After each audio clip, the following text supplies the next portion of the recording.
Monsieur le rapporteur, monsieur le ministre, mes chers collègues, le harcèlement scolaire, l'un des fléaux qui touchent nos enfants à l'école, dans les cours de récréation, qui touchent nos jeunes dans les collèges, dans les bus, dans leurs chambres même. Un enfant, un jeune harcelé l'est aujourd'hui partout, aucun moment de répit, traqué partout, tout le temps. Le harcèlement scolaire abîme profondément nos enfants, trouble leur scolarité, ruine ce qui devrait être les plus belles années de leur vie. Quant à nous, adultes, parents, enseignants, encadrants, forces de l'ordre, nous nous sentons démunis quand un enfant a le courage de venir exprimer la violence qu'il subit.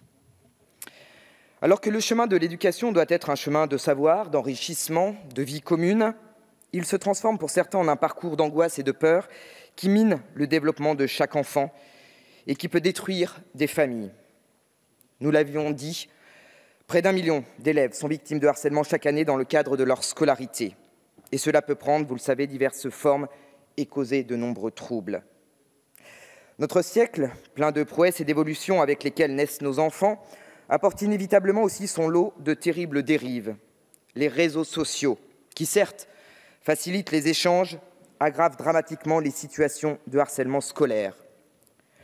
Borné il y a encore quelques années au mur des écoles, le harcèlement scolaire se poursuit aujourd'hui bien au-delà, ne laissant plus aucun répit aux élèves qui en sont victimes. Même dans leur chambre, ils sont exposés, piégés. Monsieur le ministre, je connais votre engagement à ce sujet, vous l'avez rappelé tout à l'heure. Aujourd'hui, nous devons aller encore plus loin pour protéger efficacement nos enfants, pour qu'ils puissent étudier et grandir sereinement. Grâce à votre implication et votre ténacité, monsieur le rapporteur, nous pouvons aujourd'hui examiner votre proposition de loi issue des recommandations de votre rapport « Comprendre et combattre le harcèlement scolaire ». Ce texte qui nous est présenté aujourd'hui se veut ambitieux, car s'il vise à protéger les élèves du harcèlement scolaire, il vise également à garantir un meilleur accompagnement de ces derniers, qu'il s'agisse d'ailleurs des harcelés comme des harceleurs. De nouveaux dispositifs sont donc introduits pour renforcer et améliorer la lutte contre le harcèlement scolaire. Nous définissons clairement le harcèlement. Et en créant une obligation d'action pour l'éducation nationale, nous poussons cette administration à accompagner les enseignants et toute la communauté éducative pour faire face à ce phénomène. Et c'est possible. L'exemple finlandais nous l'a montré. En nous donnant les moyens et en restaurant les liens humains parfois trop distendus, nous pouvons enrayer le phénomène de harcèlement scolaire. Nous créons un délit de harcèlement scolaire, mettant ainsi en accord le droit pénal avec la réalité des situations que vivent nos enfants tout au long de leur scolarité. Qu'il soit commis lors des études supérieures ou avant, le harcèlement scolaire devient un délit autonome et met tous les acteurs de l'éducation, personnels et élèves, dans une situation de responsabilité. C'est une véritable prise de conscience de la gravité des faits que permet la création de ce délit autonome, un interdit strict, un interdit clair. En complément, nous instaurons un stage de responsabilisation à la vie scolaire qui pourra être dispensé dans le cadre de la composition pénale ou au titre d'une peine lorsque celle-ci semble nécessaire. Nous porterons toutefois un amendement visant à modifier son intitulé afin que celui-ci corresponde davantage à la réalité de son contenu. Ces dispositifs devront permettre à la fois de traiter le harcèlement en amont, en améliorant l'identification de ce phénomène et la prise en charge des victimes par une meilleure formation des personnels, mais aussi en aval, avec la création d'un nouveau délit spécifique et d'une alternative éducative. À ce titre, les riches débats que nous avons eus la semaine dernière en commission ont également permis d'introduire d'importantes avancées. À l'initiative de mon groupe démocrate, une information à destination des parents d'élèves sera dispensée annuellement afin de sensibiliser ces derniers au harcèlement scolaire. Cette disposition est extrêmement importante car nous ne pouvons lutter contre ce phénomène sans impliquer les familles. Si celles-ci ne jouent pas un rôle proactif au sein des établissements scolaires, elles demeurent néanmoins des acteurs essentiels pour déceler le harcèlement, avertir les équipes pédagogiques et ainsi prévenir le pire.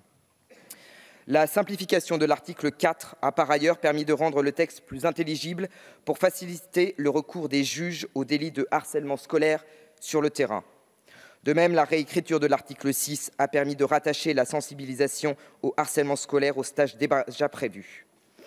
Pour finir, mes chers collègues, je crois profondément en notre capacité commune à continuer de faire avancer la lutte contre le harcèlement scolaire, afin de permettre, au sein de notre école de la République, à nos enfants de devenir des adultes épanouis et responsables.